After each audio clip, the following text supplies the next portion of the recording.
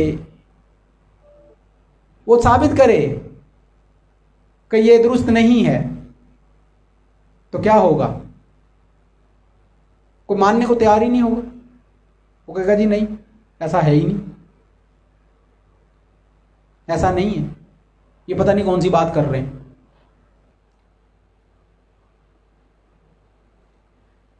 اب یہاں تک تو بات آپ نے سن لی، سمجھ لی، لیکن یہ بات ذہن میں رکھیے گا کہ اولیاء بزرگان دین، اولیاء اللہ بزرگان دین، صالحین کے مزارات کو بوسہ دینا، چومنا، بوسہ دینا، یہ ضروری امور میں سے نہیں ہے، یہ فرض نہیں ہے، یہ واجب نہیں ہے، یہ سنت نہیں ہے، اور یہ مستحب بھی نہیں ہے۔ بات کو سمجھیں، میں نے پہلے بتا دیا نا، ہر عمل کا ایک دائرہ ہوتا ہے، ایک اس کی حیثیت ہوتی ہے، ایک اس کا درجہ ہوتا ہے، لیکن یہ مباح ہے۔ کیا ہے؟ مباح۔ اگر آپ کریں گے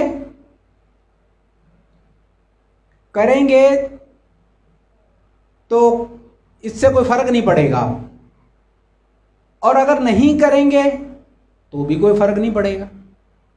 مزارات پر حاضری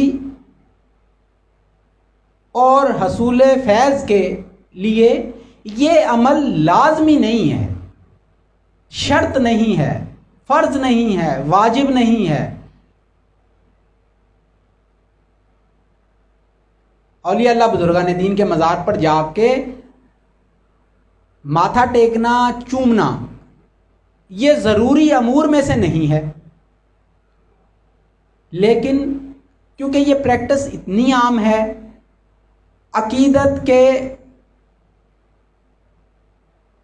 عقیدت کی معراج کو چھو لیتے ہیں نا جو لوگ، جیسے پہلے عقیدت کے اوپر بات ہو رہی تھی، جو عقیدت کی معراج کو چھوتے ہیں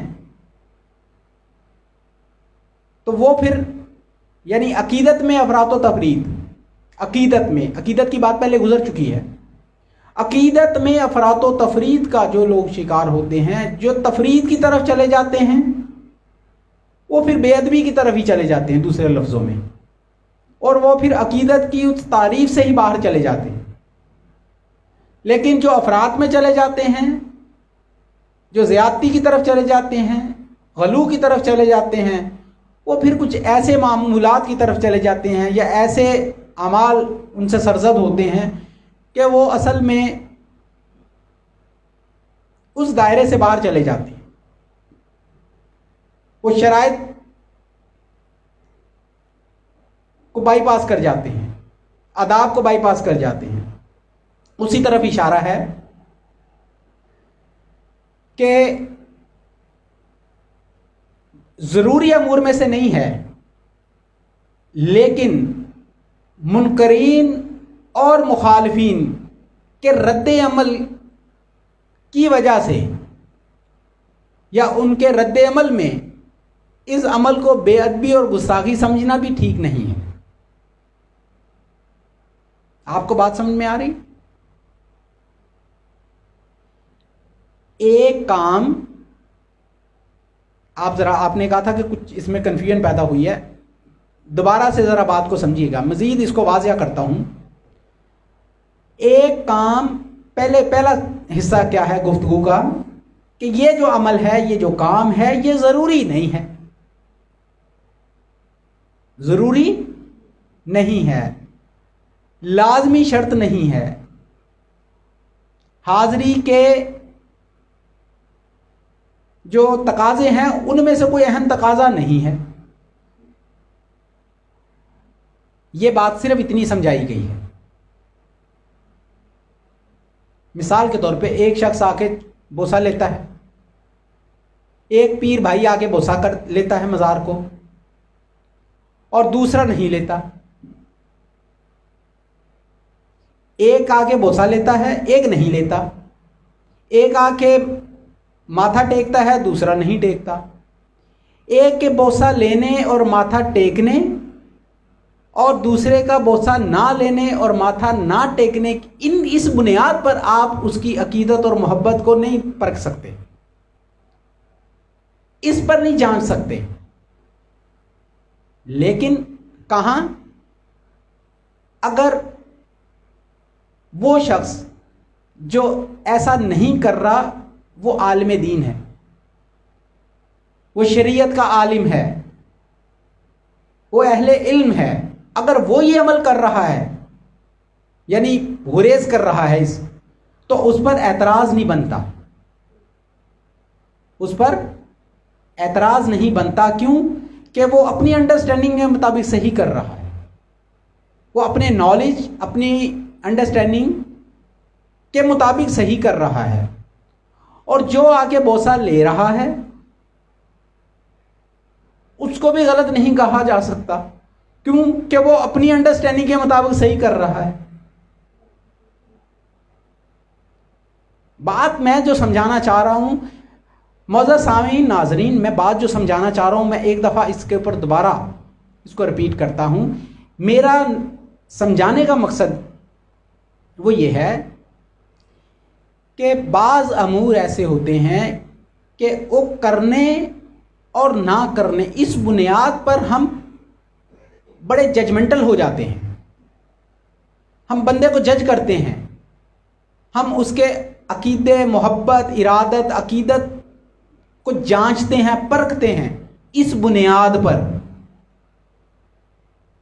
یعنی اس طرح کی چیز دیکھ کر ہم اندازہ لگاتے ہیں کہ یہ کتنا عقیدت مند ہے یا کتنا یہ اس کے اندر پختگی ہے. میں جو بات سمجھا رہا ہوں میں نے شریعت اور اصول طریقت میں نے اس کی روشنی میں بات کرنی ہے. وہ یہ کہ جو عمل ایک شخص کر رہا ہے وہ اپنی انڈرسٹینڈنگ کے مطابق کر رہا ہے، وہی عمل دوسرا نہیں کر رہا، وہ اپنی انڈرسٹینڈنگ کے مطابق کر رہا ہے. دونوں اپنی جگہ درست ہیں. جس نے چوما،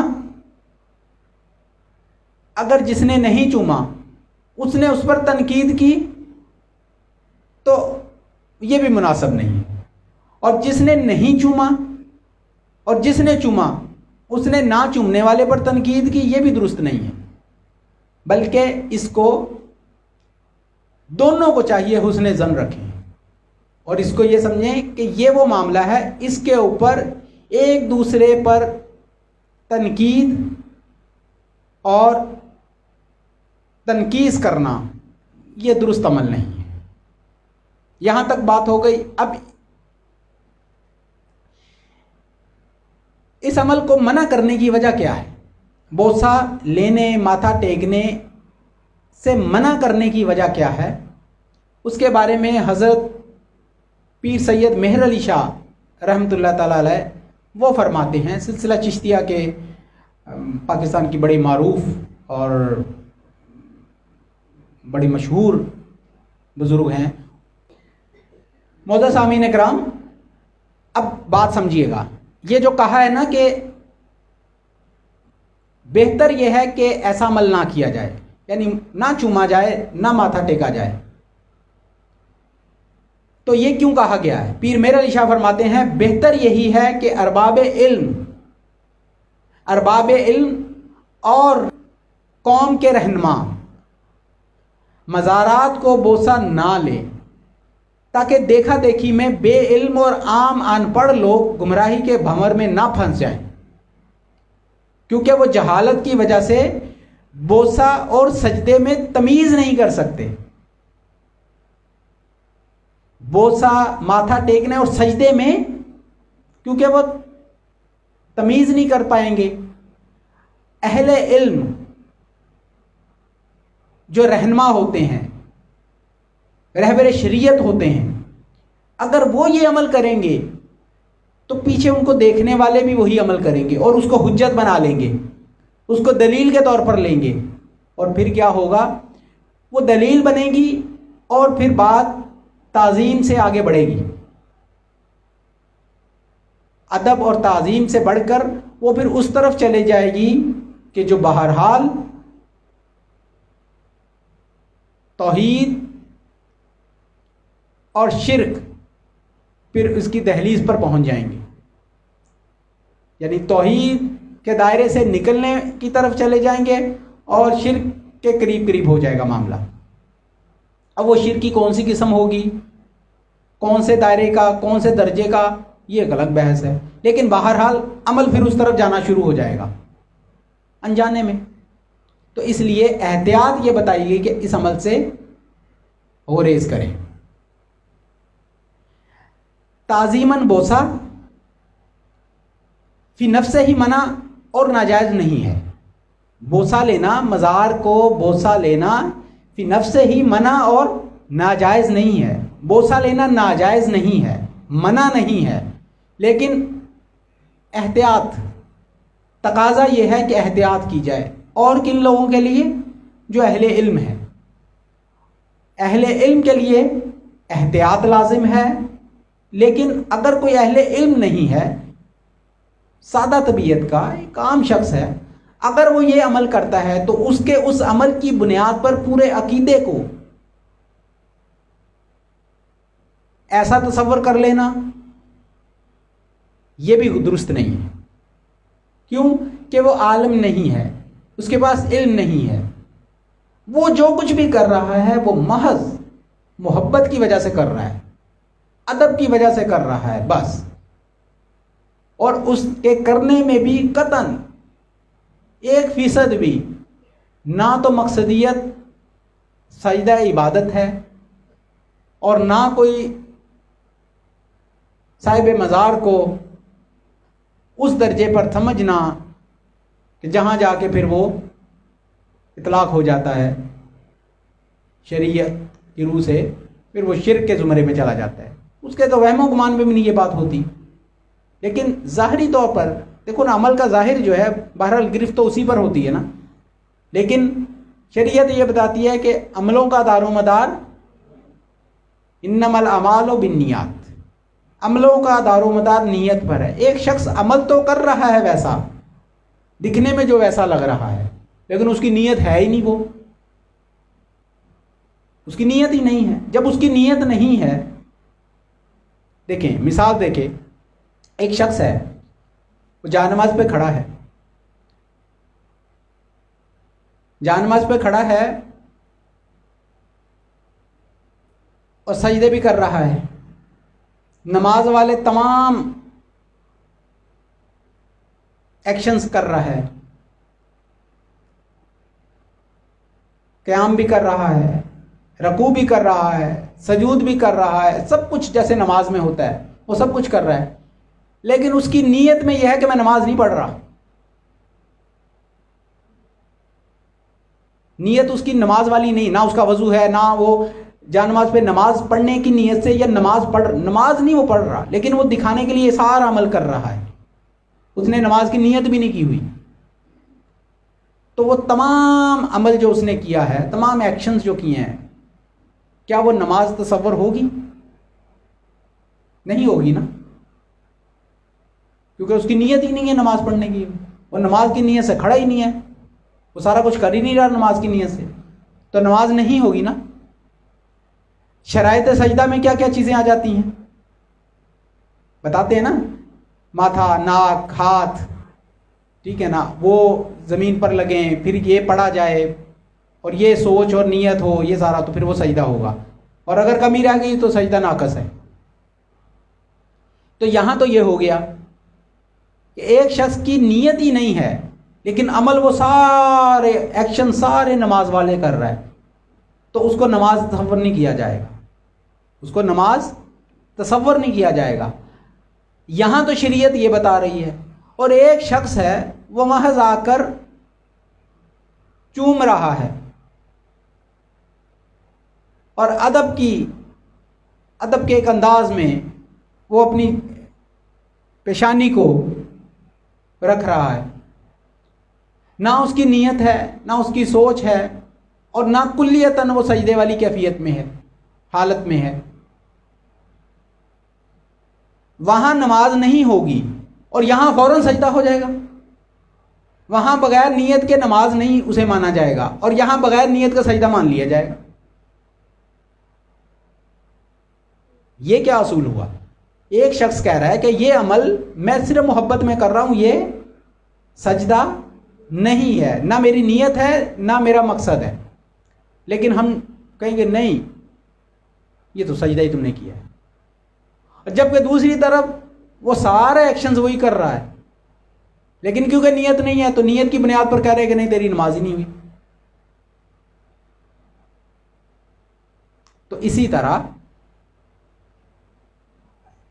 اگر نیت نہیں ہے، سوچ نہیں ہے، وہم و گمان بھی نہیں ہے اس چیز کا، تو زبردستی تھوپنا کہ نہیں تم نے تو یہ شرک کر دیا. تو بس احتیاط یہ ہوتی ہے کہ عوام کیونکہ اس بات کو نہیں سمجھتے تو اس میں احتیاط کی ایک وجہ ہوتی ہے. ادروائز کوئی اس میں قباحت نہیں ہے، کوئی پریشانی والی بات نہیں ہے، ٹھیک ہے. لیکن بہرحال احتیاط اب جو دور چل رہا ہے، جو حالات ہیں، اس کا تقاضا یہ ہے کہ احتیاط کی جائے، جس حد تک ہو احتیاط کی جائے. اور اس میں یہاں تک تو بات ہو گئی، جیسے بوسہ لینا تو یہ حد تک ٹھیک ہے، لیکن اس سے آگے بڑھنا اور ضرورت سے زیادہ ایسے اعمال کرنا کہ جو بلا وجہ کی بحث کے دروازے کھولیں، اس سے گریز کر لیا جائے اور اس کی بجائے وہ اعمال کیے جائیں جس سے صاحب مزار اور صوفیہ اولیاء اللہ بزرگان دین کے عقیدے، ان کی فکر، ان کی سوچ، ان کی تعلیمات کو تقویت ملے، اس کی طرف جو ظاہر بین لوگ ہیں وہ آسانی سے مائل ہو سکیں. اس طرح کا معمول رکھنا چاہیے.